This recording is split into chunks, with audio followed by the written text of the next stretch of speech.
On Thursday, Bob settled at the table, eyeing his Miller Lite bottle. He opted for just a six-pack, wary of getting drunk if things went awry soon. When the upstairs music ceased, he grasped that his wife neared completion of her preparations. Typically, Bob worked late on Thursdays due to his wife's bachelorette parties with friends. His parents took their daughter, Casey, and his wife enjoyed drinks with coworkers. He lingered, tackling paperwork to ensure an early Friday departure for family time. It all seemed meticulously planned. He carved out time in his busy schedule, his parents lavished attention on their granddaughter, and his wife relished personal time with friends. At least, that's what he believed. He was reminded of last Tuesday's lunch with Vicki by the sound of his wife ascending to the bathroom. He thought about the need to frequent the store more or inquire about delivery for those amazing sandwiches. Seating himself to monitor the door, he soon spotted a familiar figure entering the restaurant. Observing her scanning the room, Bob rose and waved. She caught sight of him and headed his way. At 31, Vicki was the eldest of his wife's former flames. Bob held a fondness for her and noted she was the only married one among them. She possessed a knack for soothing tensions without being a doormat. He had to concede with her dark, wavy hair and fair complexion. Vicki looked quite appealing. While lacking in the chest department, she boasted a stunning face and legs for days. Her husband, Ron, regarded her as a heaven-sent gift, a sentiment reciprocated. As she settled across from him, she thanked Bob for meeting. "I understand how busy you are, Bob. I appreciate your time," she said, fixing him with an intense gaze. "No problem, Vicki," Bob replied. "Though I must confess, meeting you here without Sharon feels a tad uncomfortable. I prefer dining with my spouse, but since it concerns Sharon, I'm all ears. I presume you're planning a surprise for her birthday next month." Bob didn't anticipate the sadness in Vicki's eyes at the mention of their lunch or Sharon's birthday. "What's wrong, Bob? I know you and Sharon deeply love each other. I've witnessed enough to recognize your bond. That's why I'm here. It might strain our friendship, but if it helps salvage your marriage, I'm committed." "There's no easy way to put this, but Sharon has been seeing someone for 2 months now," Vicki revealed. Bob was stunned. "This has to be a joke. A really bad one," he expressed to Vicki. "I'm very sorry, Bob, but it's not a joke. About 3 months ago, after you took on this project you're working on, Sharon became depressed. She's been irritable at work, and when we go out, she seems even more bored than usual. After a few martinis, we managed to get her to open up about missing you and feeling abandoned. She also mentioned feeling like you two were just a middle-aged married couple, letting life pass you by." Just then, the waiter came to take Vicki's order. She opted for a Cobb salad and lemon iced tea. Bob's mind was still racing with thoughts of his wife being secretive. In their 8 years together, Bob was confident his wife would confide in him if she felt unhappy. He believed they were always honest about their feelings, even when they disagreed. He turned to Vicki and urgently whispered, "Did she sleep with him?" "No, at least not as far as I know. And based on what I know of her, your wife is usually pretty open. That's why I'm surprised by her behavior," Vicki responded. "Bob, you should know something. Every woman I've talked to says the same thing. I imagine you both often complain about being overwhelmed by everyday life, or something along those lines," Vicki continued. "When Sharon brought it up, we all sympathized with her and told her the same thing, that she's a handsome woman and you should pay more attention to her. Unfortunately, my sister was there that night." "What does your sister have to do with this?" Bob asked, managing to suppress some anger. "Honestly, my sister is promiscuous," Vicki replied. The waiter who brought her tea raised an eyebrow at her comment. Vicki took a sip and went on. "My parents were both cheaters. I don't know who cheated first, but they always wanted revenge on each other. When I was 17, I asked them why they were still together, and they acted like I was from another planet. They said they loved each other, and that's all that mattered. This affected my sister and me differently. I realized cheating ruins relationships. But my sister thought it was okay as long as you love each other. I love her, but she's misguided. Anyway, back to the point. My sister Gary suggested that if she doesn't find romance at home, she should seek it elsewhere. I told her she was wrong, but then Hannah and Gail started discussing finding better partners and keeping things secret. I think for them it was purely academic, especially since they're not married. Sharon said she'd never cheat on you, but I think my sister's words planted doubts in her mind." "Why do you think that?" asked Bob. Now uncertain about Sharon's fidelity, he began to process more information. None of this was easy to hear, but Bob always believed that knowledge was power. The following week, Luke Jonas and his team joined them at the Red Horse Bar. Sharon claims she didn't invite him, but she mentioned our group dance plans to him. It's usually fun when more people try something new, but not with Luke around. Now armed with a name, Bob acknowledged, "Knowledge is power." "Tell me about that guy, Luke," Bob demanded. Vicki noted Bob's assertive tone with a slight smile and proceeded, "Luke Jonas is notorious for chasing women. He pursues every woman, showing interest in anyone who falls sufferer to his charm. He doesn't mind if she's married or not, or particularly attractive. He simply enjoys the chase. Your wife caught his eye from the start, but until that night, he hadn't pursued her. Now he's after her, and instead of standing up to him, she's avoiding him. It's common knowledge that if Luke faces another lovemaking molestation charge, he's fired. She could halt his advances, but she doesn't. They've been frequently seen chatting in the cafeteria for the past few months. I attempted to discuss it with her, but she became defensive, insisting they're only friends and that Luke listens to her and understands her problems. I questioned her if she'd act the same way if you were present, and she blushed, admitting she wouldn't. Then she became upset, mentioning something about you not noticing her. After that, I backed off and kept an eye on her. They appeared to settle down at work, and I thought everything was back to normal until that incident 3 weeks ago. As Vicki's order arrived, she began to eat.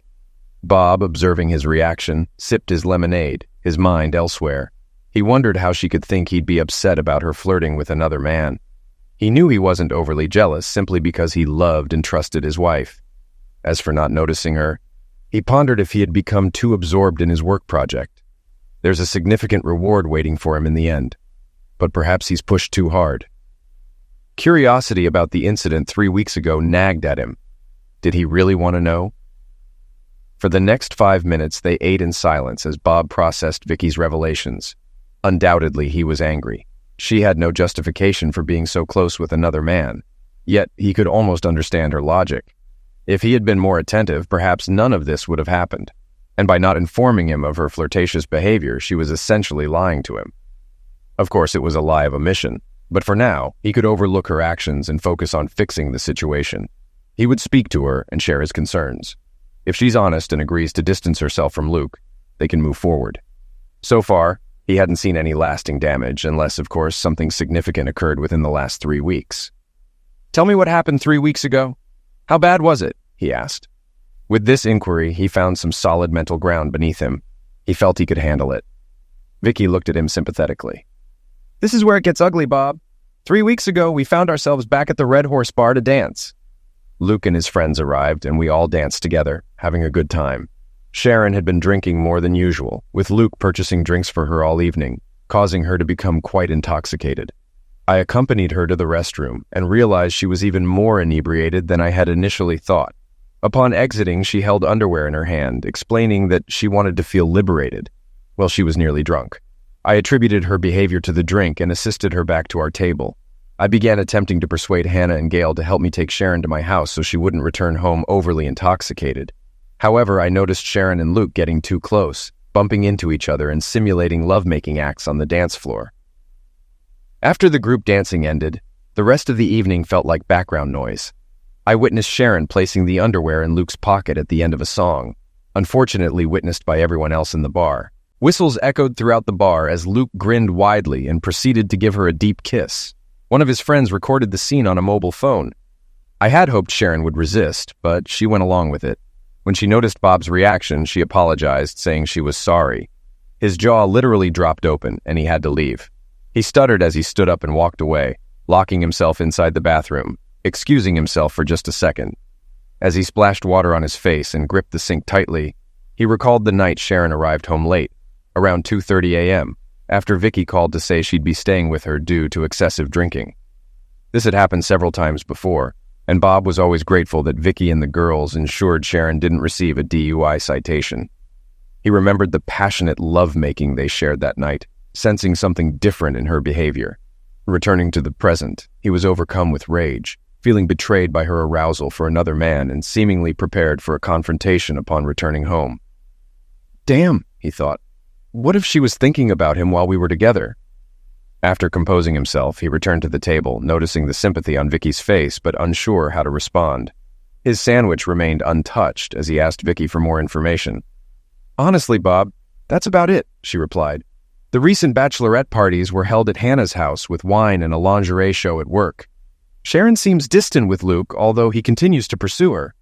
I thought it was over, but just yesterday I saw them talking. They stopped when I approached, so I'm not sure what's going on. I felt you needed to know, as she no longer listens to her friends, Vicki explained. As the waiter brought the bill, Bob quickly grabbed it and searched for his credit card.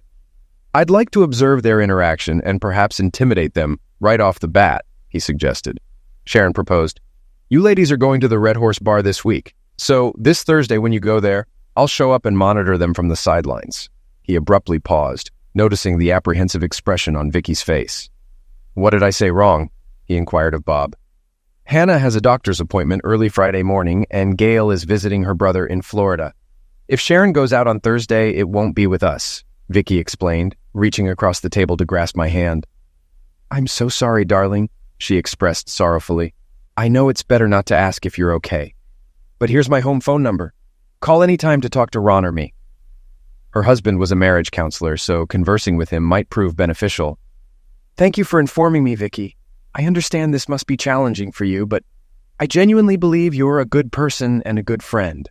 I'm uncertain of what lies ahead, but I'm aware of the present circumstances, and I can take some measures. Thanks again.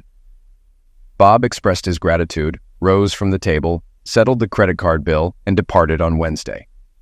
Today marked a breakthrough in the project Bob was engaged in.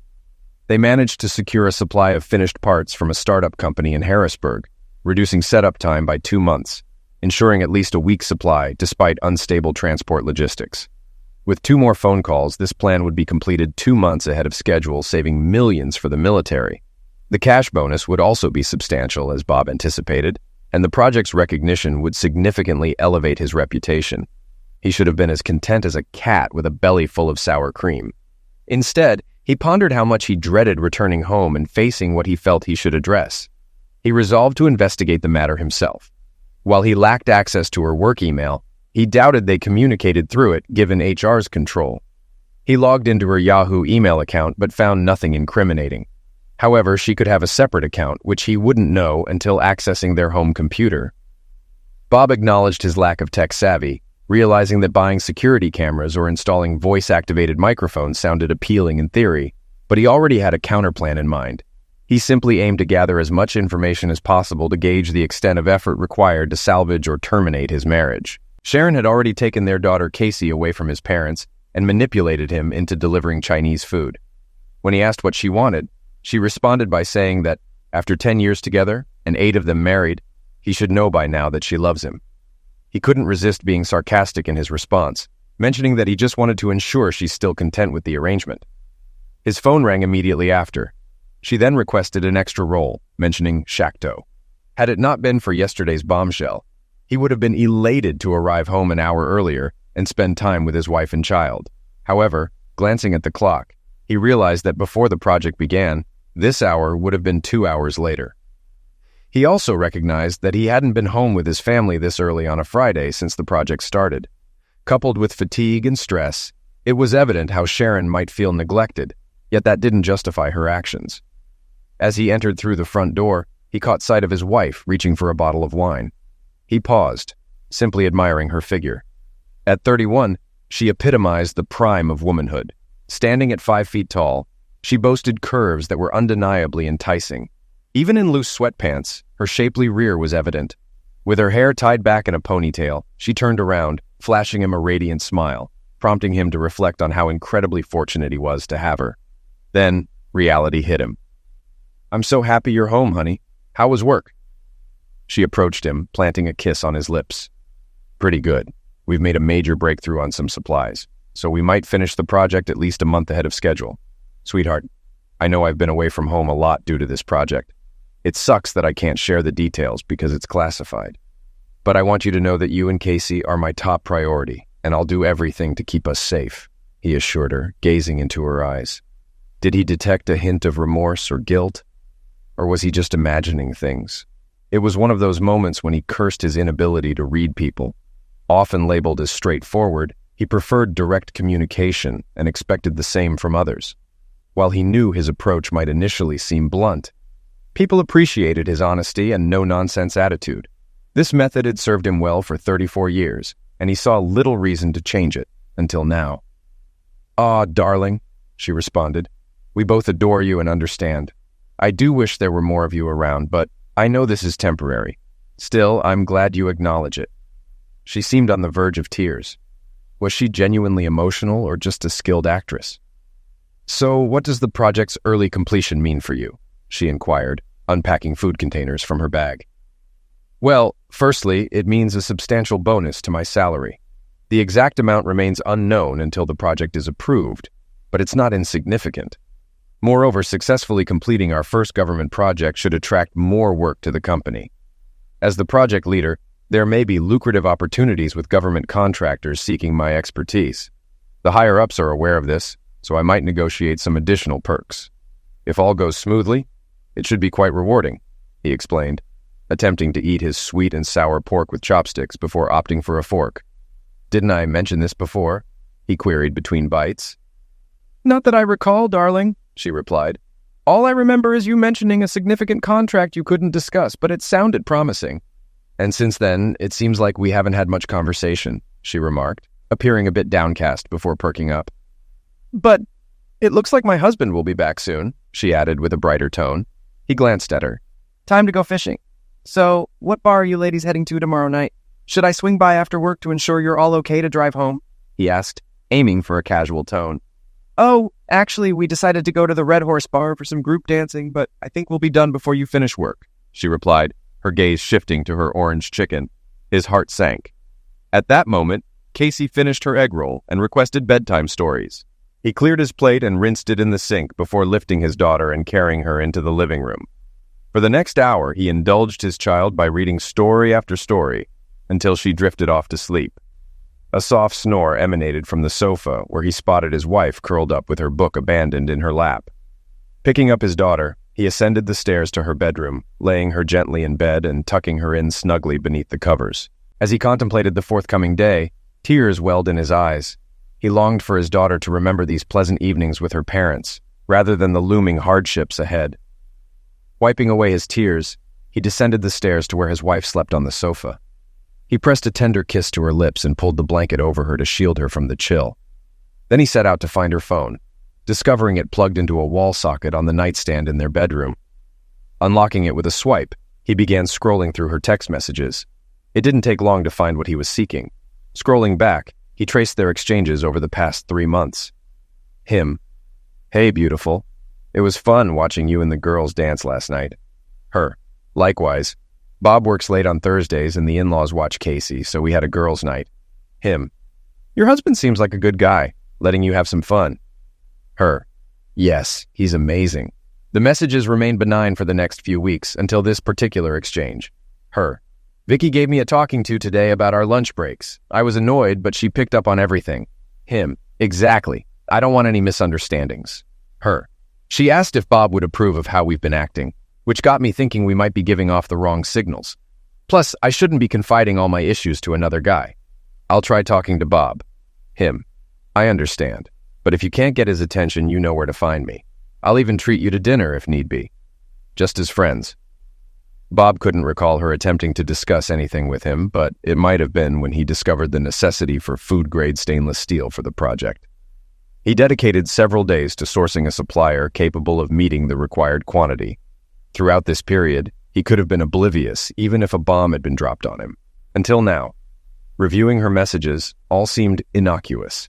He felt it glaringly obvious that the idiot was making advances toward her. How could she not see it? Scrolling down, he encountered the next batch of messages. Her. "You have to return them today." Him. "What are you referring to?" Her.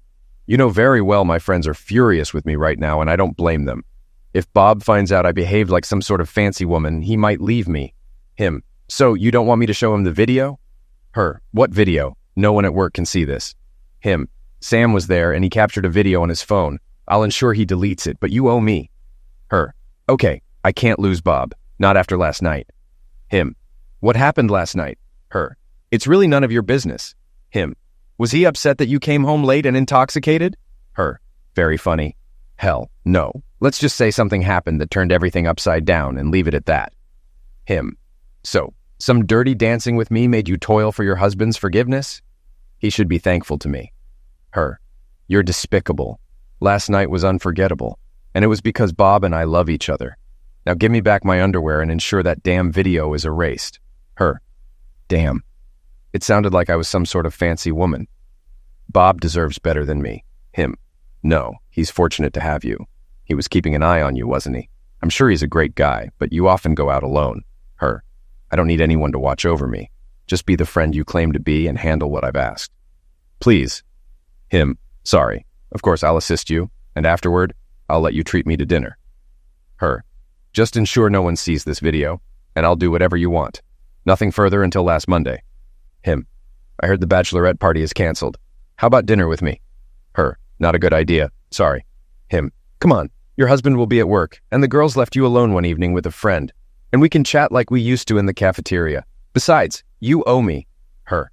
Okay, I'll meet you at the Red Horse at 8. Him. No, meet me at TGIF located at the Sheraton Hotel. They have great drinks, and I don't want to be bothered by drunk idiots. If we drink too much, I'll get a room.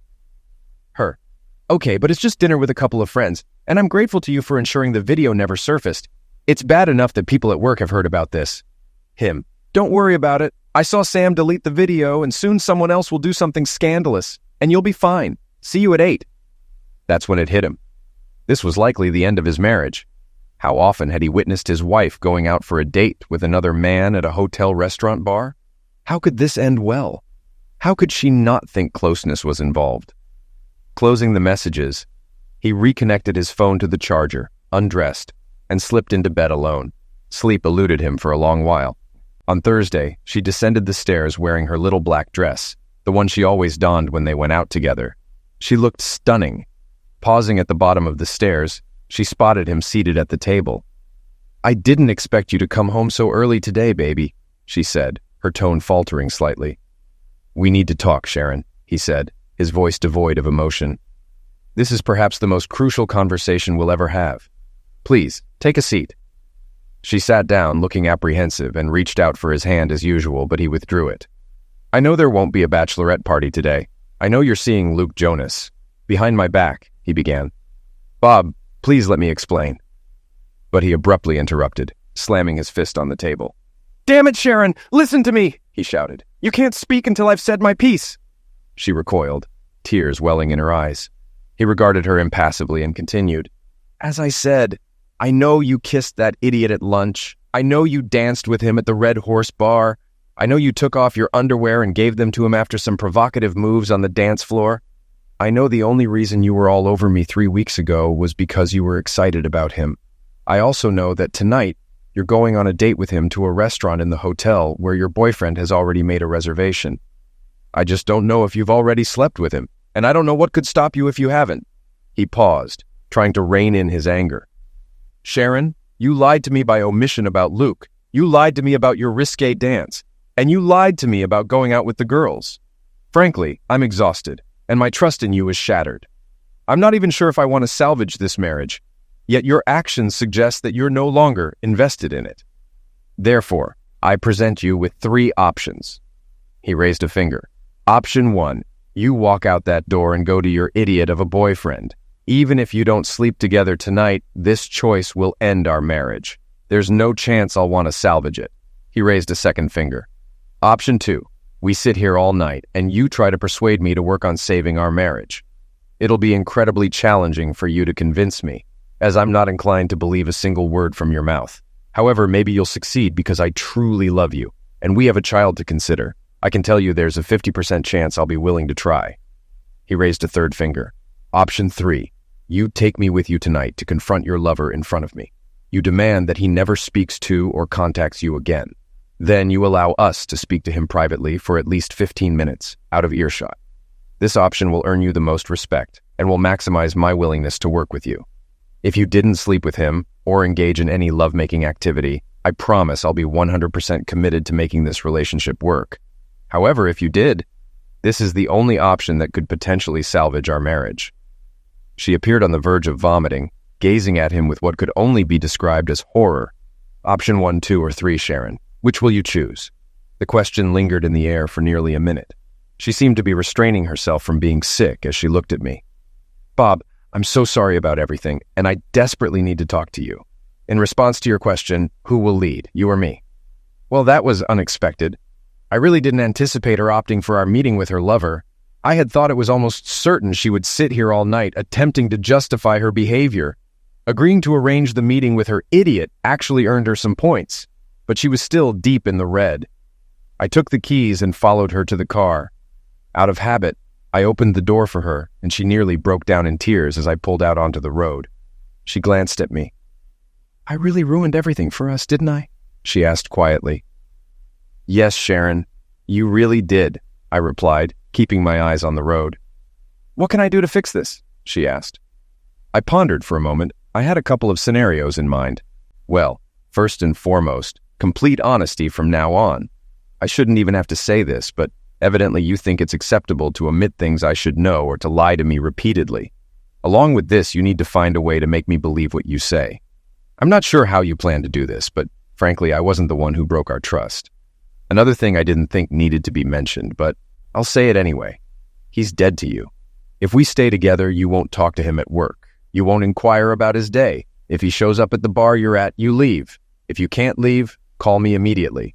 You don't accept drinks or gifts from him. Regardless of what he says, you cut off all communication with him. Next, when we return tonight, you'll tell me everything. I don't want to hear your thoughts.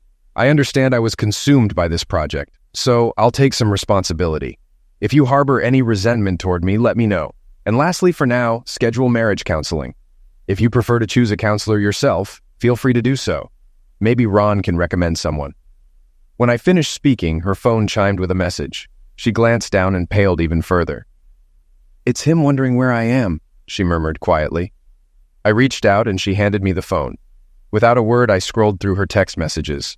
There were a couple from earlier today. Him. Hey, I booked a room with a jacuzzi. Maybe we can relax after lunch. Bring your bikini. Her. You can't get me drunk enough to take a hot bath with you. I won't bring the bikini. Him. We'll see. You know what happens when you drink. Maybe you won't need a bikini. And then just now, him. Where are you? While waiting for you, I had a glass of wine. I replied, I'm running a little late. I have a surprise for you. Him. Oh, you brought your bikini. Perfect. I returned the phone to my wife. She read the messages and simply hung her head. You know these messages don't help your case, right? Just the ones from today make it seem like you're planning to hook up with him tonight. How much worse will it look if I scroll further? I asked, knowing full well how damning it would appear. I suppose I should ask, I began. Do you consider your text messages today as inappropriate flirting? Can you grasp how these exchanges have shattered all my trust in you? I heard her sobbing. Bob, I swear, I only intended to have dinner tonight. I never planned to sleep with him. I couldn't help but regard her as if she were foolish. Were you intending to give him your underwear after taking them off, like you did a few weeks ago? I didn't think she could grow any paler, but I was proven wrong. Sharon, we're almost there. You might want to fix your makeup and think about what you're going to say to Luke. Oh, and avoid drinking wine. She pulled down the visor and retrieved a napkin from the glove compartment. As she began to compose herself and stop crying, she started applying mascara. In a more composed tone, she asked, Bob, I understand why you think Luke was toying with me. Listening to you talk about it, I think it's true. But Bob, how could I have not seen this? I know my recent decisions don't reflect it, but I'm not a naive little girl.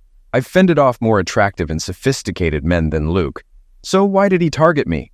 This is one of the reasons why I find it hard to believe what you say now.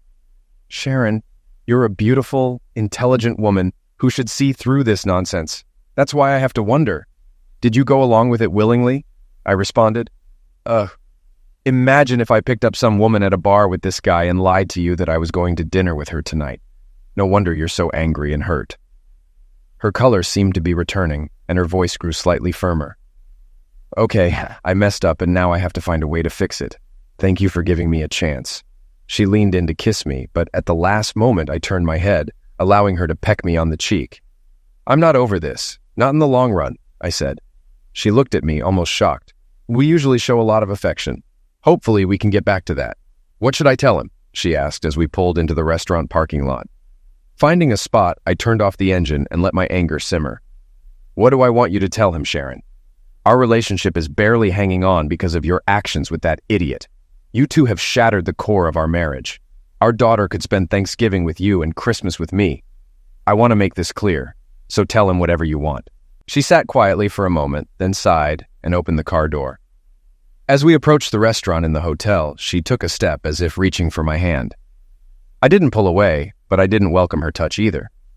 We entered, and a pretty red-haired girl stood behind the small kiosk, asking if we were a party of two. Before I could respond, my wife interjected, stating that we were meeting someone there who was already present. The head waitress acknowledged her statement and suggested we take a look around. Not knowing what the person looked like, I relied on my wife to guide us. She lightly nudged me with her elbow and gestured towards the back of the restaurant where a man sat near the hotel door, seemingly engrossed in his phone. With determined steps, she walked towards the table and stopped without bothering to sit down. The man looked up, spotted her, and flashed a wide smile. It took him a moment to realize there was a man behind her. When he noticed me, his smile vanished, and his eyes narrowed slightly. "Luke, this is my husband, Robert Morgan. He's concerned about our relationship, and after talking with him, I have to agree. For the first time in our marriage, I've given him reason to doubt my fidelity. I'll work hard to repair the breach of trust caused by my relationship with you. From now on, I want nothing to do with you. There's no reason for you to call, text, or otherwise communicate with me. I accept responsibility for getting our relationship to this point. Now, I've chosen to end it." My husband is aware of my regrettable actions at the Red Horse Bar. I'll do everything I can to salvage my relationship with him, including informing HR of the entire situation. Tomorrow, I'll let them know that any attempt to engage me in non-work-related conversation will be unwelcome. Now, I'll sit at the bar while my husband talks to you." As she turned away, she kissed me before I could react. She looked into my eyes for a moment and whispered, "I'm truly sorry." I couldn't help but glance at her as she walked up to the bar. Everything turned out even better than I had anticipated. Slipping into the seat opposite the embarrassed playboy, I couldn't resist sizing him up. Dark hair, slender build, impeccably dressed. He might be considered attractive, but I've never been good at judging men. He was probably around my height, although it was hard to tell while he was seated. I couldn't help but notice his lingering gaze on the glass of wine on the table across from him. That almost confirmed my suspicions. It's time to keep my cool. I roughly knew what I wanted, but I had to figure things out as I went along. Quick thinking wasn't my strong suit. "So you thought it'd be a surprise to find her in a bikini?" I said with a half smile. "Do you really believe she told you everything?" He responded with a grin. Now that this fool was in front of me, I felt composed. This was a problem I could handle. "Actually, yes. I've known this woman for 10 years, and I've been married to her for 8. I believe I understand her better than some cute guy who's been pursuing her for 3 months. I maintained a smile. The waiter approached and asked for my drink order. I requested a double Johnny Walker Black with ice. "She certainly knows how to please a man," he remarked, still attempting to grin. He glanced at the glass of wine he had already ordered for her. "Yes, that's true this time." I grinned broadly at him. "But I don't think you're speaking from experience. Need photographs?" He joked, laughing. This guy was trying to provoke me. I felt the urge to reach across the counter, but instead, I laughed. "You don't have photographs. If she had gone that far with you, you wouldn't need to slip something in her drink. What are wannabe rapists using these days? Gamma-hydroxybutyrate, Rohypnol, or just good old ecstasy?" It was a guess, but his shocked expression dispelled any doubts. He flinched as I leaned across the table towards him. Now, I was genuinely furious. "You despicable coward! I should thrash you right here and now, but I'm not sure I won't end up eliminating you. I don't want to end up in jail at this moment." I gave my wife 3 options, and now I'm giving you 3 options. I jabbed my finger under his nose. "First, you're leaving. Right now, you'll go and apologize to my wife, and tomorrow you'll resign from your job. I promise not to pursue you. Then, you'll leave the city." I raised another finger. "Second, you go to the police and confess to medicating my wife's drink. Serve your sentence and stay away from my wife. I'll keep an eye on you, but I won't come after you. Then, you'll leave the city." I raised a third finger. "Third, I signed both of us up for boxing classes in 4 weeks. You and I will step into the ring, sign injury waivers, and neither of us will leave until we pass out. And when you wake up, you still leave my wife alone. Then, you'll leave the city." The waiter brought my scotch just as I finished. I took a long sip and felt the burn. It was time to regain composure. "You must think I'm a fool. Why would I agree to any of these options?" He smirked. I gave him what I hoped was a menacing grin. Because you don't want to spend the rest of your pathetic life looking over your shoulder. Every time you walk to your car at night, you'll wonder if I or one of my friends is lurking, ready to break your legs and crush your manhood with a baseball bat. Every time you answer the door, you won't know if I or one of my pals will barge in, tie you up, and castrate you. Every time you go to a bar, you'll worry if I or one of my buddies will spike your drink and subject you to unspeakable acts before maiming your manhood. You won't risk it. You're a coward, or so your wife claimed, after I had my way with her last night. His face regained color. I took another sip of whiskey, then reached into my pocket and activated the voice recorder on my phone. I hoped he would document our conversation. I really should have planned this evening better. "You were planning to medicate me wife and assault her, you pervert. Are you willing to gamble a lifetime of agony on me not following through?" It was time to reel him in. The medicaties were just to get her in the mood for when my friends arrived. We were planning to have our way with her tonight. My composure vanished altogether. I managed to grab him by the collar with my left hand and pull him towards me. Unable to slap too hard with my right hand due to being seated, I heard a satisfying crunch and felt his nose give way. He yelled, holding his nose, threatening to call the cops. In response, I told him to go ahead, calling him a jackass, and expressing my desire for the authorities to medicate, test the remaining wine in my glass, and listen to the tape of him confessing. The police responded to the disturbance in 10 minutes. Apparently, 2 officers were having lunch at the nearby subway. They took my statement and collected the remaining wine and glass for analysis. They searched Luke and found a packet of white powder. He requested a lawyer and refused to speak further. They listened to my recording and confiscated my phone as evidence.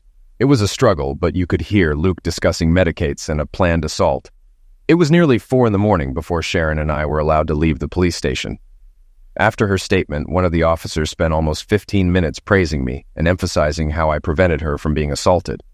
By the end, she was utterly shattered. Luke remained in police custody. We used her phone to quickly inform my parents of everything. They understood and promised to take care of Casey, deciding to take her to the zoo.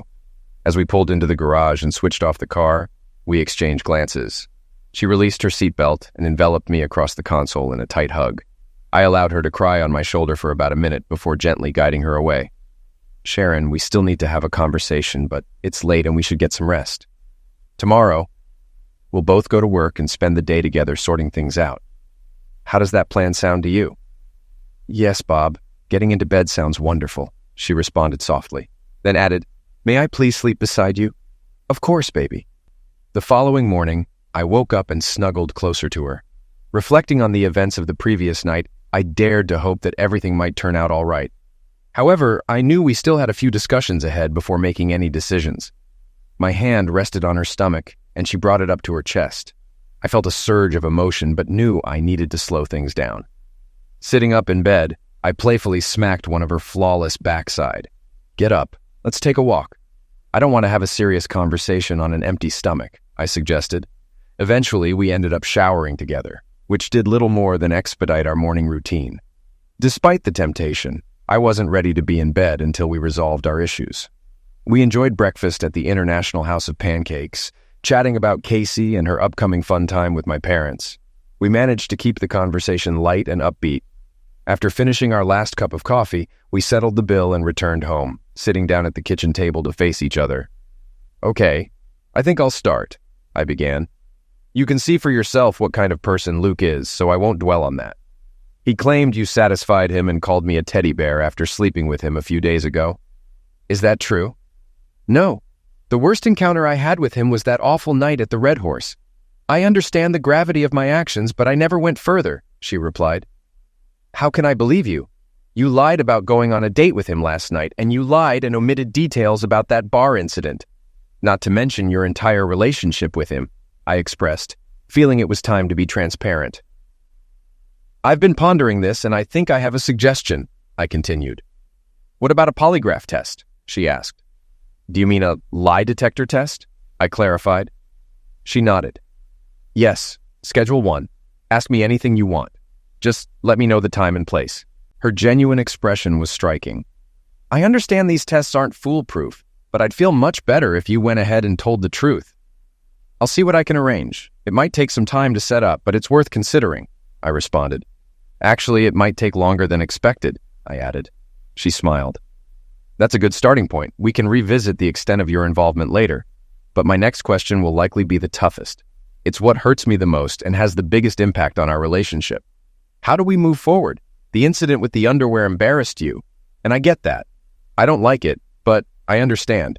It's hard for me to deal with the fact that you got close to another guy without telling me. But if you thought it was just a platonic friendship, I can understand.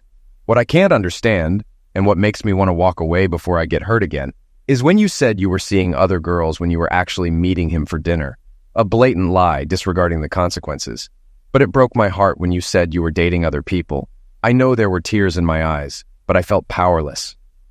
Bob, all I can do is explain what I was thinking at the time. First, I want to say how sorry I am for lying to you about everything. When you took on that project for the first time since we've been together, I felt like I wasn't a priority. I'm not blaming you or your work. I understand why you took it on and how important it was to you. I'm just expressing how I felt. I started feeling down, and then my sister Vicki said something that stuck with me. She suggested finding romance elsewhere. I never saw it as cheating on you. I realized that while you were busy with the project, I might find what I needed elsewhere. And then Luke came along. I didn't fully realize it, but he made me feel special. He asked about my day, my family, my interests. Our conversations were mostly about me. She sighed, watching my reaction, which I tried to conceal. When Vicki confronted me at lunch, I realized what I was doing. I was using Luke to fulfill what I felt I couldn't get from you. But I still wanted to work things out with you. The night things got out of hand. I didn't invite him or his friends. They showed up before my other friends did. Luke bought drinks, including for me. I ended up more intoxicated than I've ever been with you. I've made some terrible mistakes that you know about. But then we had an incredible night, which confused me even more. How could I act so promiscuously with him but then have such wonderful moments with you? She stood up to pour herself some water, drinking half before continuing. Then the video surfaced. I knew you'd be furious, rightfully so. If you got drunk and kissed another woman, I'd be furious too.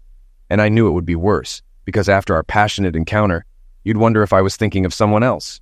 So I made another mistake. I tried to involve Luke to cover it up. Perhaps he encouraged it, then made sure I knew. I felt obligated to help him out, and he wanted to take me to dinner when my friends couldn't. I was lonely, thinking you wouldn't be home until late. In a moment of weakness, I made a terrible choice, and I'm truly sorry. Our relationship has always been built on trust, and I broke it. Tears streamed down her face, though she didn't sob. "Oh my God," I said, standing to embrace her. I kissed her tenderly, then pulled back. "We're not there yet, and it'll take time. But if you're fully committed, so am I." Sharon and I attended counseling for some time. Discussing my issues helped me overcome them. The significant outcome for me was that, given communication has been a strength since our first encounter, we continue to work on it. Additionally, the counselor recommended Sharon undergo testing for hormonal imbalances. At 31, it seemed premature to worry about this, but it proved to be worthwhile. Following several tests and a switch in birth control pills, she experienced improvement. Though we're not entirely back to where we were, we're in a good place again. The polygraph test confirmed her honesty in all the challenging questions I posed. While there's still a lingering doubt about the accuracy of these tests in my mind, I can accept it. I decided to enroll in boxing lessons, while Sharon became intrigued by the self-defense classes offered there. Thursday nights for her turned into self-defense evenings. Sharon suggested we join martial arts classes where she excels, and I struggle to keep up. Sparring has become our favorite form of foreplay. The project was completed 6 weeks ahead of schedule and under budget. My company now competes with major players in government contracts. Although they wanted to promote me to vice president, I declined due to excessive travel requirements. Instead, I established the Special Projects Department and lead it now. This came with a new office and a secretary assistant. My new assistant has a stunning figure and a dazzling smile, and she fulfills my needs perfectly. Thus far, there haven't been any complaints about my wife and me working together. As long as we bring in revenue, I doubt anyone will raise objections. Most of the $38,000 ASAWI bonus from my initial project went towards Casey's college fund. However, I had saved enough for a week-long, all-inclusive resort vacation with my wife. My parents are prepared to return my daughter when we get back. I received an assault charge for punching Luke. Despite this, it's the most fulfilling $300 and 40 hours of community service I've ever completed. Luke will serve 3 to 5 years for attempted maltreatment and possession of a controlled substance. The substance turned out to be gamma-hydroxybutyrate. Additionally, he was assaulted while walking to his car in the evening, but it wasn't by me. Evidently, one of his previous sufferer's brothers caught up with him. The assailant will serve 2 to 3 years for the attack. I deposit $50 monthly into his prison commissary account.